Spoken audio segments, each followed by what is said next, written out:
welcome back to Calling the Audible. Omar, I don't know what episode this is. What are we in? Episode 6, 7, episode 5, advancing a little bit here. Obviously, you got E-Magnets here. You got Omar in the back seat doing the producer role here. And we have a guest, a new guest here on the show. First time first show going, first full-time analyst on the show, Jerome Hovington. Welcome to Calling the Audible. What's up, guys? Oh, that was a bit of a delay there. Officially started. There we go. Okay, now I hear you loud and clear. Awesome. It's fine? This is Jerome Hovington. All right. Yeah, we're good. We're on a bit of a delay, but I'll catch on here. Jerome, of course, you've joined the show before. Coming on as a contributor a lot during the winter season last year, but your first full time here as the analyst in the show. How's it feel? It feels good. Hopefully I'll do this more often. My boy Manu. But yeah, it feels good. I don't know if I'm ready for a full 2 hours yet, but we'll see. That's it. We're going to aim for that 1 hour 45 mark, 2 hour mark here. That's a note for Omar. All right, let's get right to it. Break it down. We are at episode 5. That means we're halfway through the season here. The fall cup. My God, I'm getting ahead of myself. Well, we're halfway through the spring season. Fall Cup coming up, the preparations for all that, they're already in the talks, in the works. So if you're already excited for Fall Cup, if you're not playing in the spring and happen to be watching, thanks for watching. But Fall Cup, more details to come out late July, early August. But for the meantime, halfway through the spring season, definitely check out your rosters. Make sure that the people that have 3-4 games do in fact have 3-4 games on the schedule. Guys and girls that you need on your rosters to games played, which is the number you need for playoff eligibility, are going to be there. If they have 1 or 2 games, make sure that they can make the remaining games on the schedule. So definitely you want to check that out as we hit the midway season point here. Of course, the way you get a game played, Jerome, is if you have a proper uniform. You, me, and some others. What exactly does a proper uniform mean? As we were scrambling last minute, even ourselves this week. What's a proper uniform? You need to have flags, first of all. It's not called flag football for no reason. I have to close some apps, sorry. Yeah, that's why. Yeah. Also, you need a jersey. You need a jersey with a number if you want to game play it. Also, something you don't need apparently is pants. Marvin Steinberg has made a great point of not wearing them, as you can see on the last reel where he faced off against Kwesi. Also don't wear chains, and I think that's pretty much it. Yeah, and the last thing with the uniform, obviously, like you said, the number on the back, front, side, whatever, I gotta have a number, and it has to be the same color as the rest of your teammates. So if you're wearing pink while everyone else is wearing black, you will not get a game played for that as well, and your stats. Quickly, how did you feel about the one-on-one Kwesi versus Marvin reel? I like the concept. I was talking with Chris. He definitely sees some things to improve on. But how do you think? What were your general impressions with that? He picked 2 very interesting players to cover. Obviously, Marvin, I played a lot with him. He's a really funny guy, but it's good to have matchups. Like there are always like. Oh, I can't hear you. No, I can hear you. You can keep going. Okay. Sorry. Obviously, these are 2 very well-known players in the league. They're 2 very interesting players that talk a lot on the field, that perform well too. I think it's a very good concept. I talked a bit to Chris as well, and a lot of the guys in the higher divs were saying how they really enjoy more when it's more individualistic content, like where we can see the players like get more Yeah. immersed with Yeah, yeah, how yeah. they The view the match, game, how they play the game. yeah, yeah, the game within the Yep, game, right? exactly. Awesome. Yeah. Playoff dates. Stay tuned for those. Those will be coming out by next week. So definitely want to look at the playoff dates per division, and of course the finals and final times as well. Those will be posted. So stay tuned for that, Captain. Stay tuned for the emails. The playoff dates are upcoming, so definitely want to make sure you don't miss that. Jerome, we're gonna dive in right away with the division you know the most about, Division E. Uh, in Division E, um, you take a look at the player stats. The quarterbacks have been making some impressions here. Now, of course, we know Cameron Wilson above and beyond the rest right now, kind of running away with quarterback of the year. But outside of Cameron Wilson here, Jerome, who's the next best quarterback? Because we have a bit of a tight race here. You got Jeremy Laplante of Baby Sharks, through 6 games, has thrown over 1,000 yards. 26 touchdowns, 7 interceptions. The interceptions a little high, but the ratio not too bad. Completing 60% of his passes with a quarterback rating over 100. You had Adriano Di Giadomenico of Mamma Mia, what a last name. I can't believe I got it. 26 TDs, 3 INTs. The ratio very good there.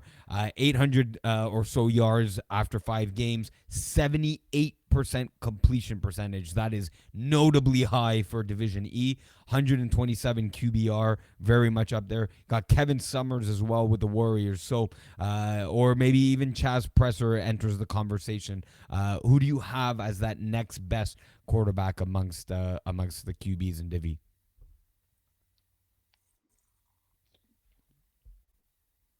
I'm gonna pick Adriano D. I'm not even gonna try to attempt. You had it perfect on the first try. I'm not even gonna try. Um, Obviously, the completion percentage is very impressive, especially since it's over 10 yards per pass. It's got a higher QB rating than Wilson. Not as many yards, but he does get some yards by the rush. He obviously has a very good roster. Obviously, experienced players in Michael Caparelli, Nick Nez, and George Koutsoukis, who's a smart. He plays quarterback. He understands the game. So Yeah. he's been put in a very good situation to start, and he's performed very well. I think I've never seen him play. I'm not too that I'm not too well versed in Division E, but yeah, he's been performing really well, and uh, he's the next best thing. I hope his progression keeps on going in the Yeah, future, and he stays in the league. yeah, definitely. I'm gonna go Adrian Di. Oh, I screwed up already. Di Giano Domenico. Yeah, I caught one game as a scorekeeper, and I think I on a neighboring adjacent field, I was able to just catch a bit of Mamma Mia play. Yeah, you can definitely tell the skill set is there, but especially the like you said, having Michael Caparelli in the huddle and George Koutsoukis as well, just letting him know, hey, all you have to do is complete a 2 yard pass and let your guys do the rest. So simplify the playbook. You don't have to go deep, which he does when it's there. He definitely meets all the characteristics, at least for me, to be your second best quarterback. Maybe can challenge Cameron Wilson for the best quarterback. We'll see as that progresses. Jerome, as you may or might not know, I write the Division E articles. I actually wanted I to do. just go back to it real quickly, so I'll pull it up here. I had some polls on my article last week, so I was just curious to see the results. So I had some of the player stats. We talked QB here, but let's take a look at who's most likely to win Receiver of the Year. These were the stats as of the end of week 4. In your opinion, Let's see if I can zoom this in just a bit more. Who would you vote as most likely to win receiver of the year through 4 weeks in Division E? Let me just pull it up. I can't see much of your. Yeah, so you had Jonathan Bottazi Yeah, I'll of just go. Chamonix Shows had the Yeah, most yards or second most yards, 773. Leader in TDs with 13. Maxime Sharkawi of Baby Sharks, 377, 11 TDs. Nathan Natel, 342 yards, 10 touchdowns. Timothée Nema Lacasse, 243 yards, 9 TDs. Matthew Campbell of Western, 318 yards, 9 touchdowns. yeah. Just going off these stats, the one that most impresses me is obviously Batazi.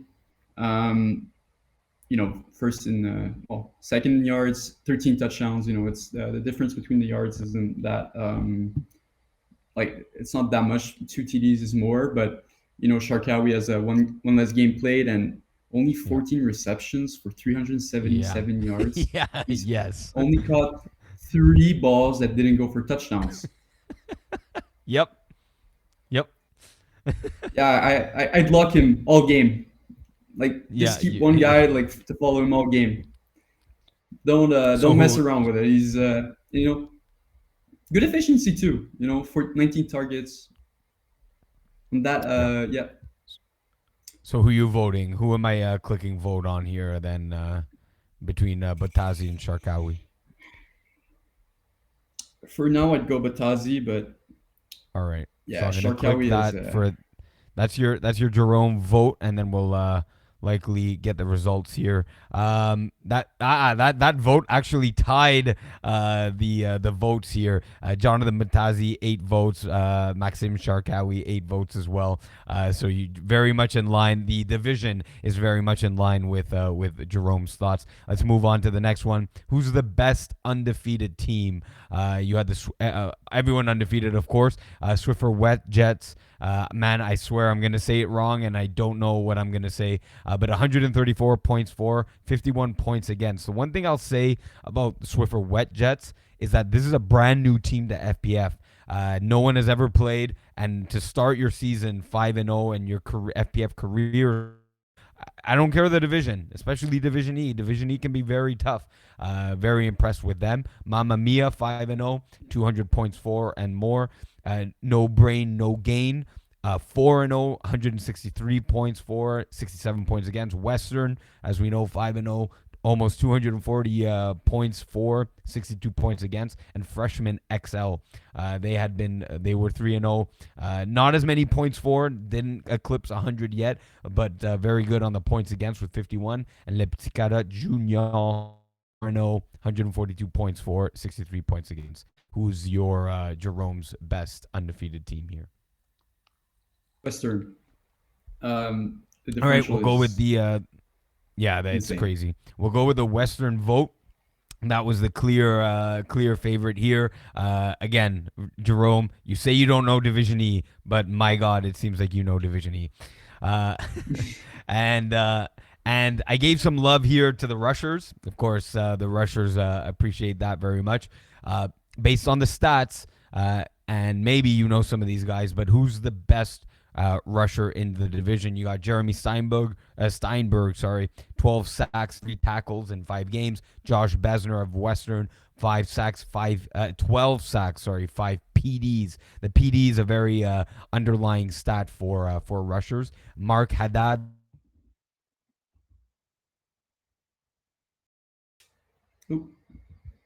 So Iggy decided to leave me. It's my first time being doing a full CTA podcast, and Iggy just decides to leave. So it's fine.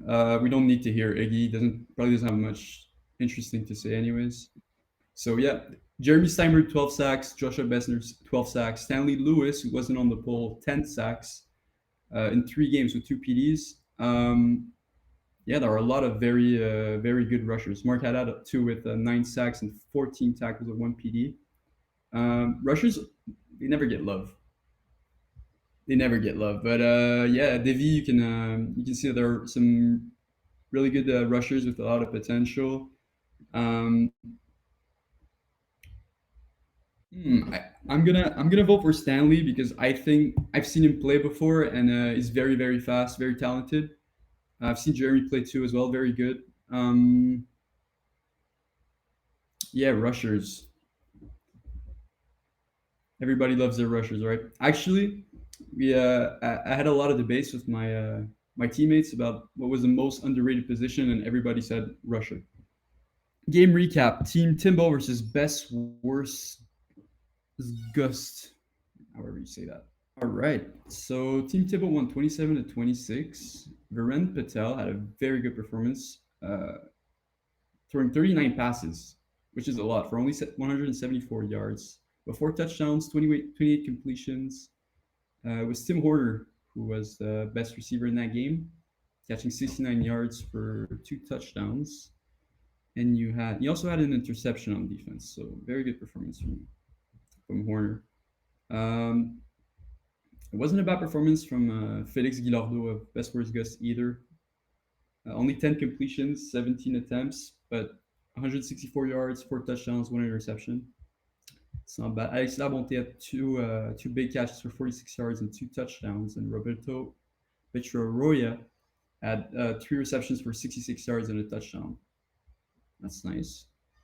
Um, so if we look at the standings, we have Sweet Bonanza and Longhorns, who both got their first win of the season. So Iggy asked, who's going to end the season with a better record? So Sweet Bonanza are currently 1-4. They look like an athletic bunch. Oh, it's Antoine Caron's team. Okay. So I've seen this team. Okay. Antoine Caron is a very good receiver. He's played for Air Force One. He's got a lot of talent. He's starting off playing QB in Division E, which is smart, with a bunch of his friends. It didn't start well for them with four straight losses to start the season. Um, they weren't really competitive in any of them, but they did defeat Trailer Park Boys last week by a score of 26-18. It was Alexis Ferrand, a player I've played with and against many times, who was quarterbacking for Trailer Park Boys. Antoine Caron had a very good performance. It's definitely his best of the season. He had 161 yards and four touchdowns, two interceptions, but it's fine. Alexis Ferrand on the opposite side had 109 yards, two touchdowns, two interceptions. Obviously, not a great performance from him. We've definitely seen better. He did rush for 65 yards and another touchdown. Um, yeah, I think Sweet Bonanza have a lot of potential. They're a very, very talented group. It's just they don't necessarily have the experience yet. But I think they could end with a 3-7 record. 4-6 record is a bit of a stretch. Probably end with a 2-8 record, to be honest. But yeah, there's definitely some potential on that team. And the other team was Longhorns, who also won last week for their first win. So, damn, there are 38 teams in Division E, which is ridiculous. Yeah, Longhorns. How do you expect me to cover a division that I have not watched much with 38 teams total? Iggy just abandoned me completely. Um, it's fine. All right, so this is a very interesting team, Longhorns. Yeah, there are a bunch of guys that I know. So Stephen Harry Prasad apparently was playing receiver in one of those games.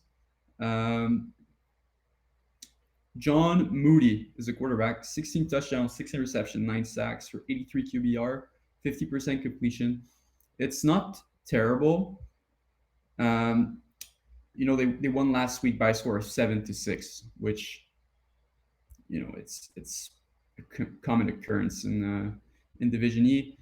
Um, yeah, only 53 yards throwing, one touchdown, one interception. Ryan Kastner is the player who had the touchdown. He had 38 yards, one touchdown.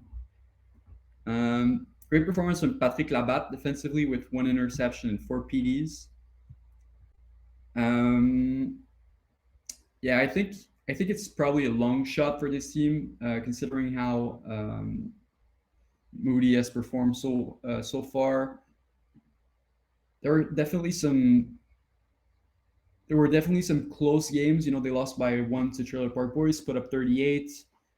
Obviously, Western, very very talented team. It was always going to be a tough ask to win that one.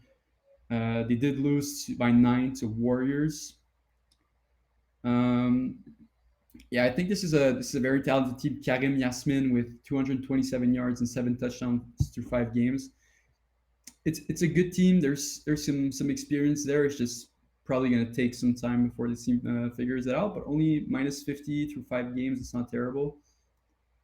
Um, yeah, I'll just move on to Division B. I feel much more comfortable about Division B than Division E.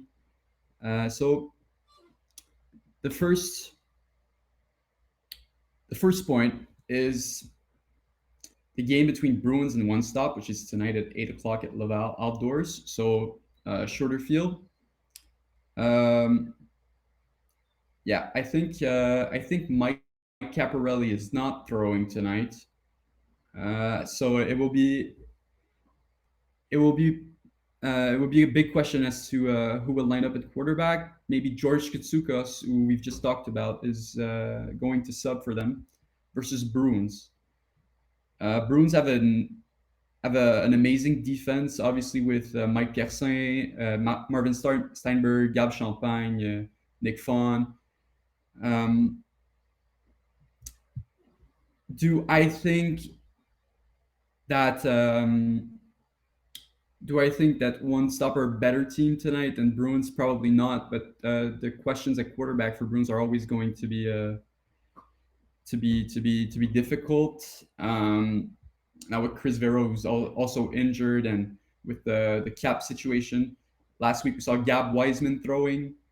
It wasn't a great performance. Obviously, Chris Rives subbed one game. Maybe he'll be back again tonight. It'll be a great matchup. Maybe Rocco. Actually, I think it's probably going to be Rocco who's going to be throwing, and that's a very good quarterback. You know, he can make some plays with his arm, make some plays with his feet. Um, yeah, especially with the guys he's throwing to Marv, Mike, and Gab. As for One Stop, you know, they also have a very talented roster. George Kitsukos is a very talented quarterback. He's got a great arm. He perhaps doesn't have the experience that Mike Cap has, but it's also a very, very solid roster. AJ Zapatelli, one of the best receivers, like pure receivers, route running and skills that I've seen. Schalke said, very athletic player. It's going to be a good game. It's just gonna be a bit of a question mark when it comes to the quarterbacks. Also at this point, Ryan McNally versus Michael Jordan. Yeah, if you don't know, Michael Jordan is Gab Champagne. I'm the one who nicknamed him that because he got a one-handed pick that looked exactly like the logo, and yeah, I think Ryan McNally is one of the most athletic defenders that we have in this league. If there's anybody who can cover like Gab Champagne one on one, it's him in that game. It'll remain to be seen whether Rocco can get the ball to Champagne, and if One Stop decides to be more aggressive and play some man. So division roster update. Silent Ticklers get Dan Mancini back, but is he 100%, and does it turn their season around? So at this point, Silent Ticklers are 2-3. They do have a positive differential with plus 17, and yeah, they've been doing kind of bad so far this season. They lost to Infantry in week one. Their only win that was a legit win because last week's win versus Eightful Eight. Well, as you know, Eightful Eight have kind of dropped out of the season, which means that there were some players that were subbing for this game against Silent Ticklers. They did win the game, but they're going to be credited with a 60-0 win by forfeit. Yeah, they lost to One Stop by 4 points. They lost to Easy W by 9 points. Obviously, Jordan Panetta is a very good quarterback. He's been playing at high levels for a while now. It's not the most amazing roster that we've seen Silent Ticklers bring out, especially with the absence of Dan Mancini, who's one of the most talented players in all of FBF. Jack and Taki, who hasn't been playing like high divs that long. 200 yards, 4 touchdowns, but Pineda has been really distributing the ball well with Brendan Vickers, Ben Salage, Marty Friedman, and Andrew Blevins all having 3 touchdowns. Yeah, they've also been decent defensively, but nothing amazing. They have 5 picks through 5 games, which is good, but usually you try to aim for a bit more. They really haven't necessarily found their rusher yet, with 3 different players getting at least 1 sack, but none getting more than 2. Um, they've been doing pretty well on converts though, with already 6 XP2s and 2 XP1s. Iggy's back finally. Iggy, where were you, man? Doing a good job I've been holding the doing my fort. best, but I wasn't expecting to run the podcast. Hey, look, I threw you into the fire right away.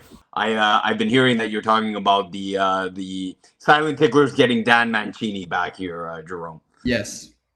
Yes. Yeah. So and I saw you going through their schedule.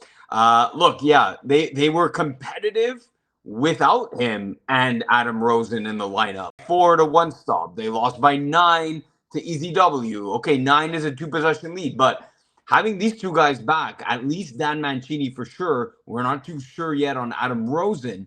But man, I think this team gets a lot more competitive. They start maybe piling up the wins. Look what they did against the Division A. Fine, granted, it was a bit of piece players here and there, but they beat a Div A team. And now they're starting to get into their groove, I'm going to think. And watch for Silent Ticklers maybe to make a run here at the midway point in the season, because like I said, getting Dan Mancini back with Jordan Panetta at the helm makes this team and changes the dynamics of this team entirely, in my opinion. I don't know what you were thinking. Yeah, I think Panetta didn't have like that number one option with the current squad that he was running. Jack and Taki, he's a very talented player, but he's not like that Div 8 top player yet. Um, and they have a pretty, like, probably the easiest matchup they can get with Beer Belly Brigade. It's a very good game to get some confidence, to get some rhythm going, and then next week they face us, Kiss My In-Laws, which is definitely going to be a hard fought battle. Yeah, still it's yeah, that's it. It's gonna be it's by no means is it like as good of a team as we are. It's not a guaranteed win. There are no basic, even Beer Belly, like, okay, they're winless, but that's not a guaranteed win. You still got to show up and put out your best performance, because if you don't, that's a team that can absolutely beat you. Absolutely, and you've seen it firsthand. Like Yeah. they're a team with a very talented quarterback. He hasn't been clicking as much with his receivers other than Curotte this season, but Beer Belly Brigade are always dangerous offensively, and they got some talented playmakers on defense as well. Let's talk about my good friend Zachary Alberts Gill. So a bit of a player spotlight here. He's 2 sacks away from 400, which brings him 99 sacks behind the all-time leader, I believe, Ryan Aridi. Zach is probably top 3 rushers in all of FBF. He has his weaknesses. I've talked to him a little. He has some matchups like Ben McMahon, who he doesn't like playing against because they're so shifty. Zach's a bigger guy, is maybe not as shifty as some of these quarterbacks, but he's been producing sacks at an amazing clip, extremely consistently. It's like this guy is always good for at least 1 to 2 sacks every game. He's always gonna give his team one chance per game to cause a turnover on downs by getting those huge sacks for 7, 8, sometimes 10 yards. And in spring, with Michael Scott Stotts, he's got 15 sacks in 4 games. Granted, it's a lower division, but 5 sacks in 4 games in Division B is extremely good. Most of these quarterbacks are really hard to sack, and he's been consistently playing well. I'd say he probably thinks he could do even better um, going forward. And he's had his issues in some of these games, but two sacks versus infantry, Zach Stacy, one sack versus Alexandre Fafard, Beverly Brigade. He struggled versus Gab Wiseman, but Gab Wiseman is a very slippery player, and we did not need Zach to have a big game that night. And two big sacks on Ben, which eventually cost turnover on downs. So yeah, Zach is definitely one of my favorite players to play with, and one of the most talented rushers in all of FBF. So Will he I should be surpass Ryan back. O'Reilly? Of course. I want Zach to end with the most sacks ever. I think he's a great guy, and he really deserves it. Very talented player. Now let's move on to the next topic, which is which defensive back is most likely to supersede the favorite for DPOY currently. So I've played with Fritz on Diamond Bougie in Division C last spring, so a year ago, and he's one of the most athletic players that I've ever seen play. He's got great instincts, but his length combined with his speed and height is almost unmatched in Division B. We have many players with two interceptions so far this season. We have Mike Piercin, Charles Vachon, Manuel Leroy, James Drysdale, Etienne Laurent Gervais, Rocco Cristiano with two interceptions, two PDs, and one pick six in only two games. Nelson Pereira, who picked off Iggy twice, including a pick six. Obviously, Brady Oanishin and myself. So, amongst those guys, obviously, you always look at James Drysdale, one of the most talented players, very athletic, a player most QBs will, fortunately for him, if he wants to win Defensive Player of the Year, they would most likely. So, yeah, you've got obviously James Drysdale, but he's probably not going to be targeted by many quarterbacks. You're probably going to try to throw away from him, which doesn't deter from his actual skills. It's just that he has a reputation in this league. Obviously, Etienne Laurent Gervais, who won Defensive Player of the Year in Division 3 last winter. He's got two interceptions, three PDs. I think he had, 11 or 12 last season. Yeah, and Rocco Cristiano, one of the most talented defensive players, very good instincts, always has a knack for the ball. I think it's a big race, Obviously, Brady Oaneshin as well. He's always up there in an interception count. So yeah, I think Fritz right now is the favorite, but he did get almost all of his stats versus 8 full 8, which not that it's gonna matter when it comes to the defensive player of the year discussion, but it does have to. We do need to put an asterisk there on those stats. Um, yeah, Charles Vachon, already 6 games, but he's a very talented defender, very athletic. Right now, if I'd have to go for anyone else other than Fritz, I'd say would go for Rocco at this point. Let's move on. Let's go for Royaume Luminaire, who after starting 0-2 with Jesse Dupuis at quarterback, are now No. so they're now on a 4-game winning streak with a 4-2 record, sitting in the number 3 seed. Dan Lazara, he had his torn bicep about a year ago. He came back this season to sub for Royaume Luminaire, but now apparently he's taking completely over, and for good reason, because he's been absolutely dominant. He hasn't lost a single step. Um, when we compare the QB ratings for this team, um, Lazara is at 120, Dupuis is at 68. 74% completion in 5v5 is very good. 5v5 is a more it's a harder game to score. You have to be more aggressive. So obviously your completion percentage is always going to be probably going to be lower. You're also going to throw more picks, but 18 touchdowns, 4 interceptions, 6 sacks taken. Those sacks are not good. In 5v5 you can just get rid of the ball. There's no intentional grounding. So if you feel you're about to get sacked, just throw the ball to the ground.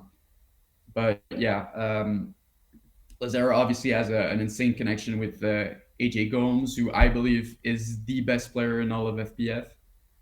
Yeah, AJ with 335 yards, 10 touchdowns.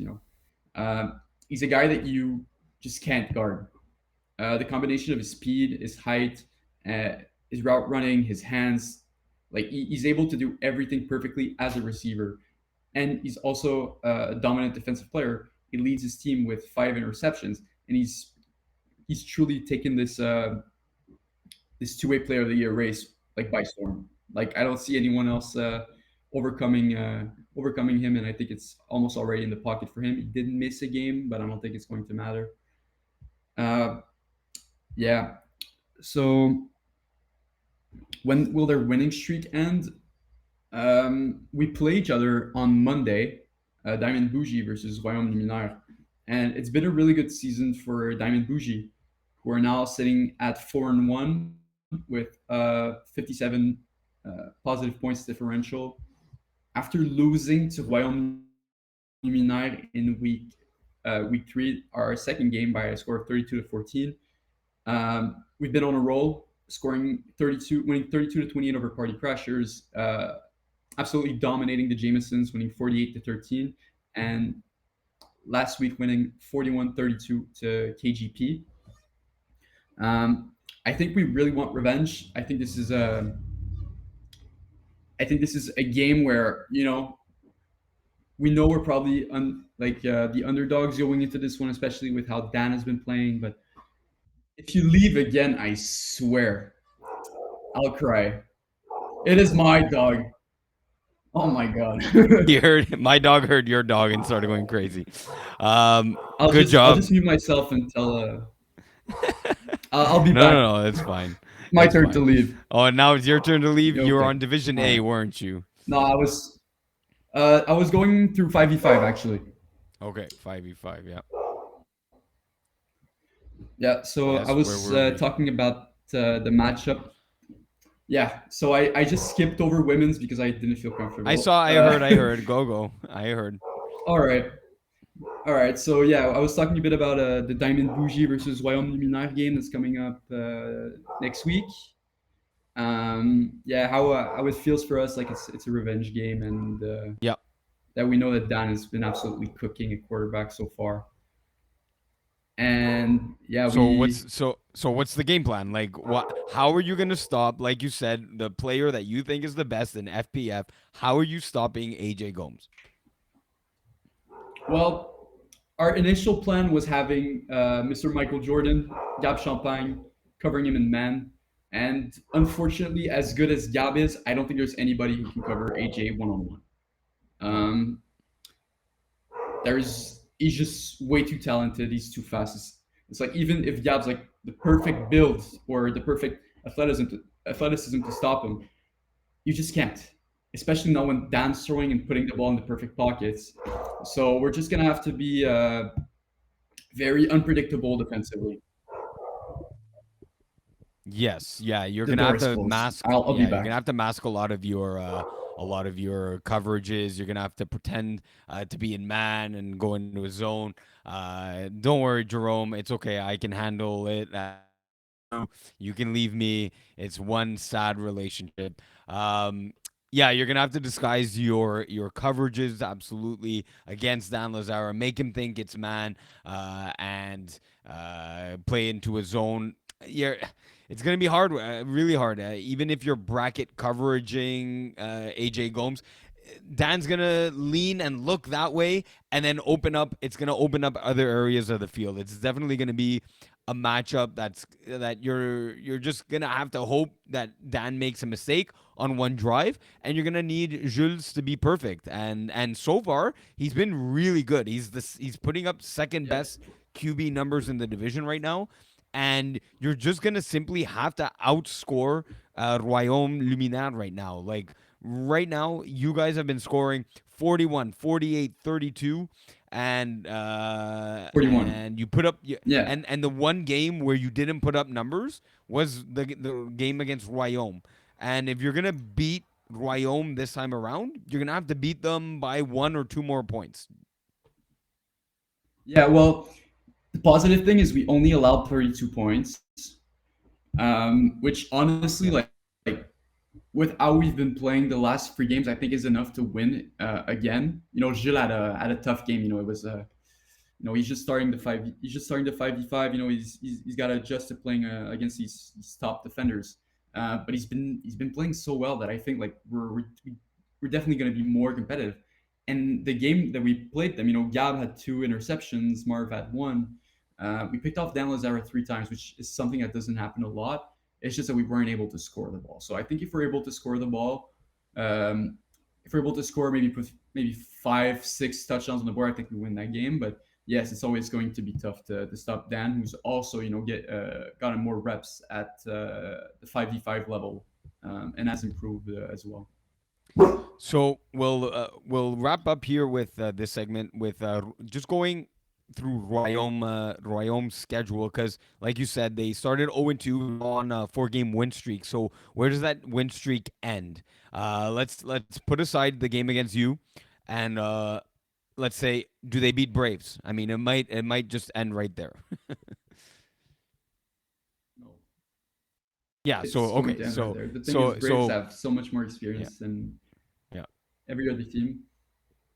And the big thing is, James Drysdale and Joe Myers seem to have an insane connection. What was it, like 150 yards, 5 touchdowns last time, the last game they played. So you could try to put a AJ on James and have him man him up the whole game, but Myers gonna find holes even if it doesn't go through Drysdale. Myers just gonna find too many holes in that Wyoming United defense. I don't think they really have a chance. But then again, they're probably going to beat KGP and Flagmasac in week 9 and 10. So at worst, I think they end with what, 7-3, Yep. 6-4. They're going to be in a good position coming into the playoffs.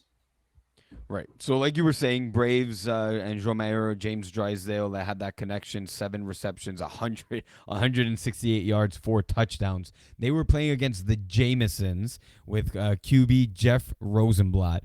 And as we all noticed today, if you go on Jeff's page, he may have updated his profile picture there, and we have a young buck there in Peyton Manning. So what do we think about the new profile picture? What is he making a statement here? What does it mean, Jerome? What's going on? I think it's more of a comparison in that they're two very talented quarterbacks. They both have a lot of talent, very intelligent mind of football, but just can't seem to win as many championships as they should. And I think maybe Jeff is going to want to change that picture for a more successful quarterback. Maybe a young Tom Brady would be More appropriate, more maybe. more appropriate if he wants to maybe turn things around when it comes to winning championships. All right, and then last thing here for 5v5, week 6. We take a look at the matchups in week 6. I'm curious to get your point of view here, Jerome. What is the game of the week? You got Braves, KGP. Not too sure that's the one.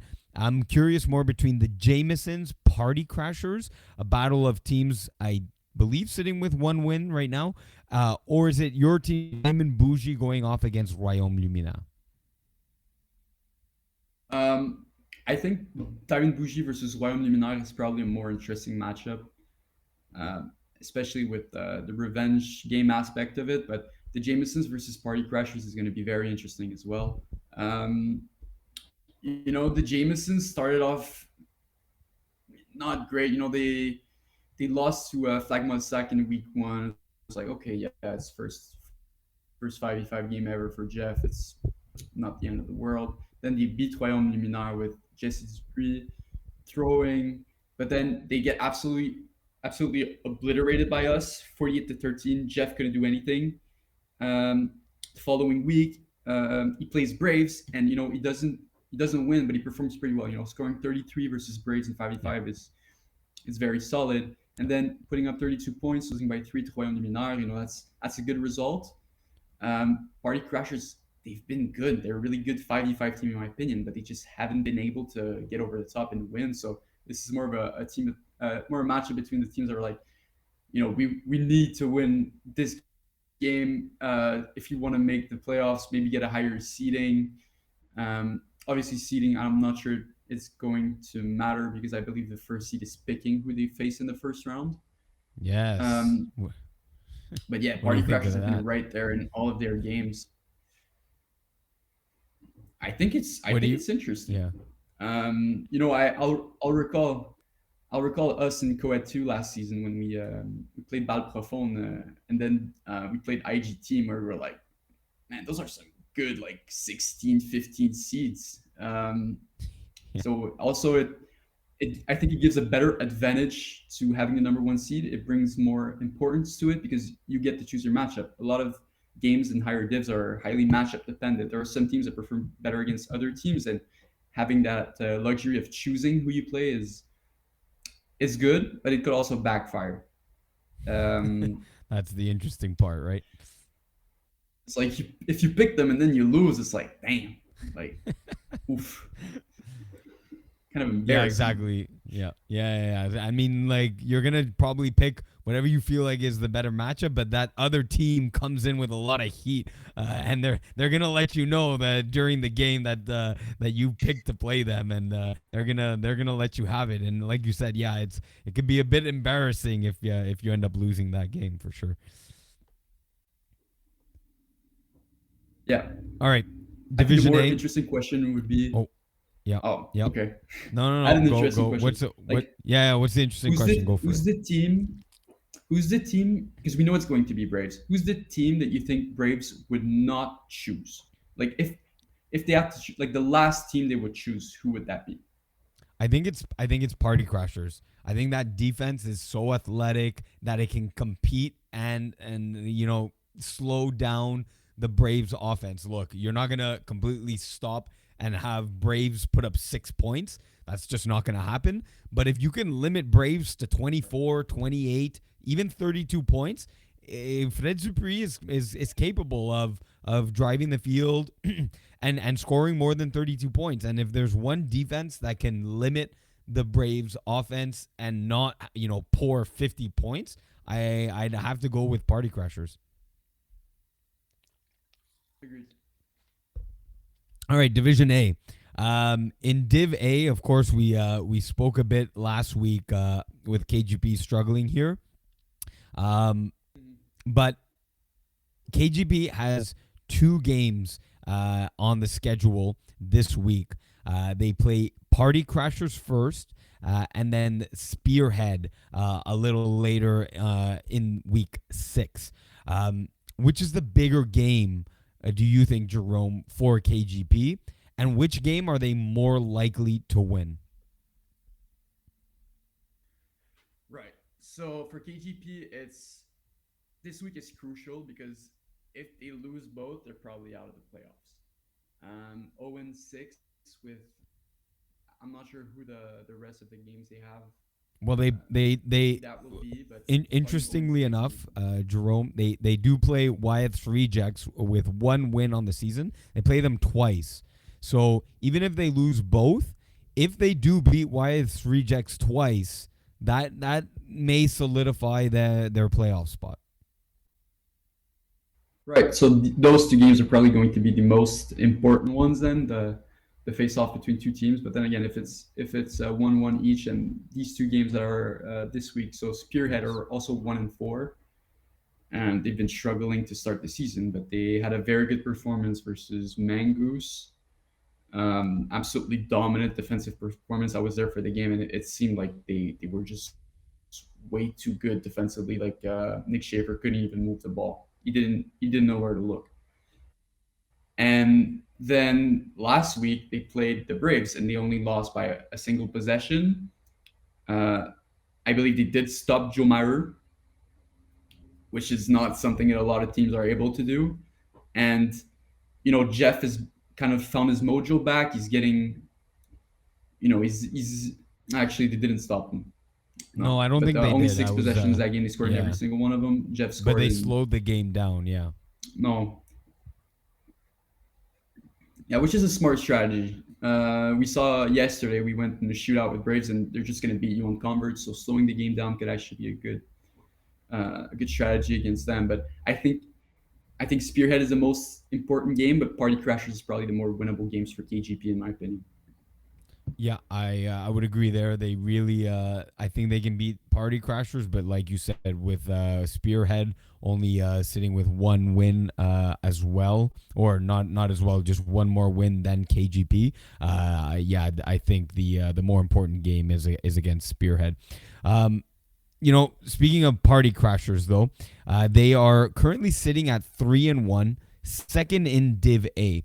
Are you surprised after Wyeth's Rejects were able to beat them out in week 1 of the season? They've rattled off 3 wins in a row. Are you surprised with Party Crashers and how they've turned their season around? Yeah, two very good two-way performances from both Mendel Joseph and another one from Kadim Pierre, which both resulted in wins.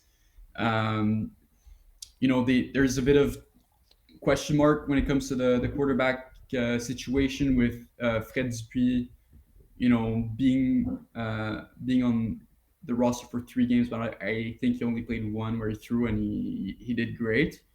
But yeah, that defense is so dominant and so athletic that it's so hard for most teams to score against them that I'm not surprised, because if your defense is that good, it can like cover for maybe less efficient quarterback play. Yeah, I absolutely agree with you there.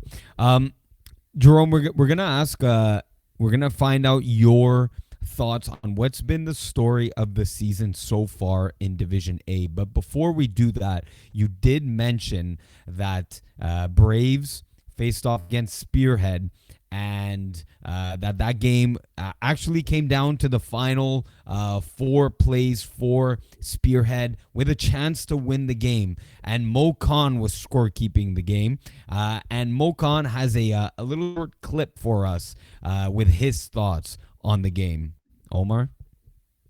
Okay, I want to bring up this point here for the show. Tuesday, Spearhead played DA's Braves in Brossard, and this caught my attention. Mike Pierce saying, what are you scoring when you get the first down and you have plays? You could have squeezed the game on Spearhead and forced them to play to your style, right? Timeouts, the whole 9, right? But you scored. Okay, no problem. Then Spearhead gets the ball back. They're driving. We got called timeout because we got to figure out our play for the last play of the game. Why are you running prevent offense? You're overthinking it. And then Braves call a timeout. We're not the NFL. Who are you trying to freeze? And, West Island boys are there. Rochelle was there. And they're like, what are you so grumpy for? I'm like, I'm not grumpy. It's not the bleeping NFL. Just go with the play call, man. And what happened? Jeff went with the play call. And what was that play call, Jeff? That was an awful, awful play call. Iggy, you agree with me on that because it was a terrible play call at the end. And lastly, Jerome, who's the host of the show, by the way.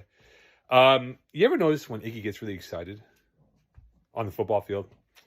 He's like, oh, yeah, Sanders. Yeah, great catch. Oh, Jerome. Manu. Oh, yeah, what a great catch. I feel like, and people have agreed with me on this front, that reaction is equivalent to him in bed, being intimate with his partner. Yeah, all right. Anyway, Jerome, I think you would agree with that point. But as for the Braves Spearhead moment, terrible what happened in that game. Because it should have been over from the jump, or it should have been win for Jeff if he didn't call that timeout. Times 2 in that match. All right, so we get Mo Khan's perspective there. All right, we'll skip over the yelling and the hollering and hollering. Yeah, so at the end of the game, it's tough. So Mike Bersin, 2 games back to back, Tuesday night, Wednesday night, scores instead of going down at the 1-yard line and icing the game. So back to back nights makes a mistake. Now against Spearhead, it wasn't as obvious. The situation was that the Braves were on like the 4-yard line with the first down on the 1-yard line. Sorry. So and like it was a bang, like hit him right away, get into the end zone. Like there's a guy on me. I'm trying to catch the ball. Even while I was watching it, I'm like, I forgot that they could get a first down on the 1-yard line, but it was so bang that like, okay, yeah, he scored. All right, whatever. Like you're giving 5 plays for Jeff to come back, and I believe they were down 8 or maybe they lost by 5. I recall them needing oh no, they were down 5. And yeah, They okay, lost seven? maybe it was 7. I felt like they Oh, they needed got to get the like the touchdown and a convert to tie it. But anyways, you can quickly check that. But so fine, Mike Biassin scores. And then I spoke about this with Mo. So Jeff got all the way to the 7-yard line with the final play. And I was watching the game with Zach Alberts-Gill, and he's like, "Well, what would you call here?" And I'm going through my playbook, and I'm like, waiting, and I'm like, "Well, I would probably call a timeout right now." And then Jeff called a timeout, so I'm like, "Okay, well, I'm not the only quarterback that wouldn't know exactly what to call here because it's a bit of a tough. It's not a 2-point convert. You're like closer, but you can't run anymore. Not that Jeff would run." But it's further than a 1-point convert. It's a bit of a weird area of the field. And I have no problem with the timeout. Okay, Mo apparently has a timeout problem with the Braves trying to freeze them. I don't think they were trying to freeze anyone. I think they wanted to see what formation. Was there going to be trips, quads, balance, whatnot. I had no problem with the timeouts. It's just, yeah, in the end, at the play call, Jeff, had a first read. It wasn't there. Okay, he has Isaiah Allard rushing him, so he's like trying to get away and just threw like a Hail Mary pass from 7 yards out. So it didn't look pretty. They didn't come away with the catch, but yeah, that's what kind of my impressions of the end of the game there. That's all. I don't know if you have thoughts. Yeah, I kind of agree with Mo there. 9 times out of 10, if you rush out of your play, the defense is going to call lanes. They're just going to call lanes with their safety free over the top, and you need to have a play ready, especially with what the situation was. Jeff should already have been thinking like, what if I'm like, within 10 yards, and I need to play. Like you need to have 2 or 3 plays that you're going to call, and you almost want to you want to play as fast as possible. Make sure that the defense doesn't have time to set up or try to do something different that can mess with your play. If you go fast, the defense doesn't have time to think about the defensive play. They don't have to think about like, okay, are we doing something else to throw him off? They're just gonna go with a basic call, probably lanes, maybe delay 2-4, either or. But yeah, you if you go fast, usually there's an advantage to the offense. And I know you like going fast as well. You like not giving the defense time to get set, get comfortable. And why would that change on your final play? It doesn't need to. Obviously, it's a natural reflex to call a timeout. Say, okay, this is a big play. Let's press pause. Yes. But you can ice yourself out. You can ice yourself out. He was doing good. He completed an 18-yard pass to Manu to get some yards, and he hit Kenny for 12. You're at the 7. Like you're in a good rhythm. Like they can't stop you. Why would you pull a timeout and then like kind of freeze yourself, overthink it? Just play. I completely agree with Mo there. Just play. You were in a good position. Jeff overthink it. He was like, I don't know. This is a big moment, and he choked, which has often been the case. Yeah. It's like I see the perspective, and that's kind of where Mo's leaning. I'm okay. No, I got to go the other way. I'm okay with the timeout. It's important. And the thing is, maybe his go-to play, his quick play is I'm going down the middle. And that's the importance of a rusher like Isaiah Allard, is that shit, I can't go down the middle anymore. He's just gonna block the pass. So now you're okay. Do I attack this side, that side? I need to see who's lined up where. And by the time you've thought of all that, the referee's now calling 10 seconds. So you gotta wait. Like think of something. Wait for tell him you want to call a timeout with 1 second left. That's maybe some of the things that I see, and the impact, again, like I said, the impact that a rusher can have on the game when it's someone like Isaiah Allard. He takes away the middle of the field. If that's what you want to attack, I'm not attacking that from 7 yards out with Isaiah Allard rushing down me. I'm not, and I gotta think about what play I want to call now. Then again, I'm looking at the stats right now, and Isaiah didn't record a single stat. For some reason, he didn't rush the whole game. I don't know why. He didn't rush the whole game. I don't know why. I It was get it, weird. but he didn't record a single stats. Like not on offense, not on defense. He didn't impact Jeff. There was, I think Jeff should have just like, it's Braves. If we win, we win. If we lose, we lose. Let's just play. Let's just try something. And you have James Drysdale, you have Anthony Brisebois, you have Kenny Bay, you have James Owe, and you have Sanders, Armand, Manuel. Just give one of your players a chance to make a play, even if it's a jump ball to Brisebois or Kenny. Like that's fine, because Yep. Braves are just look at your matchups. Like even if it's just everybody go, and I'm just gonna throw it up to the best matchup that I have. That's fine. They're probably going to play lanes. Just let your playmakers make a play. And he does have a lot of playmakers on his squad. Agreed. I'm looking Uh, at I'm looking at the Spearhead roster. I think it's more athletic. I think it's better than the Braves roster. Like It's loaded. It's definitely loaded. it is.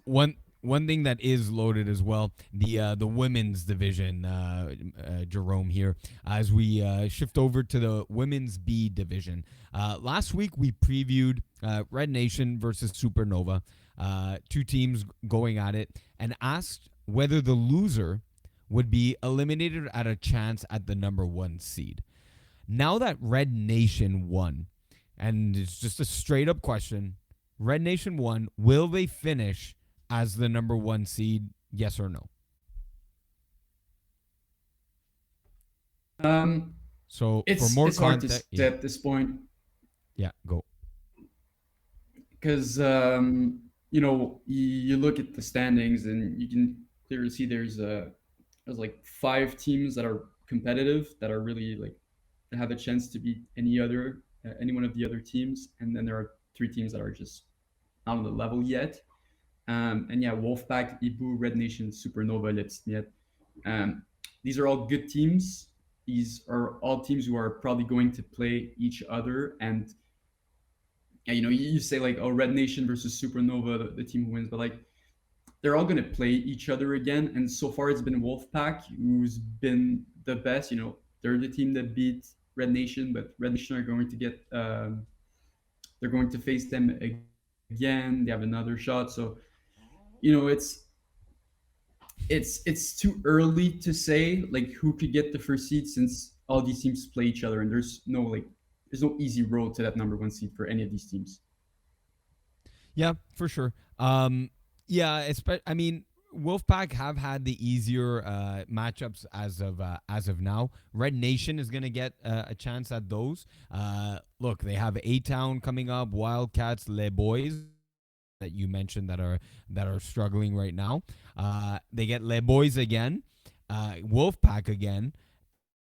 Oh, sorry, not Wolfpack again. Well, Wolfpack again that they lost 12-6 earlier in the season, and then they'll finish off with Wildcats. So I see them winning every game left on their schedule, and then with that Wolfpack game being the I think the chance at the number one seed, and I'm gonna go ahead and say right now that Red Nation is gonna win out the rest of their season, and by beating Wolfpack, they'll have tied them 1-1 in the season series, and they're gonna beat them more than the 6 points that Wolfpack beat them back on May 21st at Matty Vic. So I'm gonna go Red Nation wins out the remaining schedule, and they end up as the women's B number 1 seed. But good job, Jerome. Good analysis there. 5 teams you mentioned, though, Jerome. Les Petits Miettes. Right now, they're going up against Wolfpack in week 6. And like you said, kind of like I think what the point that you were alluding to is that these top 5 teams, almost that anyone can beat anyone on any given night. And I think that's true. But Les Petits Miettes, I believe, come in as the underdog, at least this moment in time in the season, against Wolfpack. So what can Les Petits Miettes do to come away with the victory? Is it more of an offensive thing that they're going to have to outscore Wolfpack? Can Les Petits Miettes rely on their defense and stop a good quarterback in Camille Dumas? What is the best way that Les Petits Miettes come away with a victory over Wolfpack? um, it's gonna have to come from the defense, and it's also gonna have to come with efficiency uh, in the red zone. Um, you know, the game that they lost to Red Nation in week one, they lost 20-0.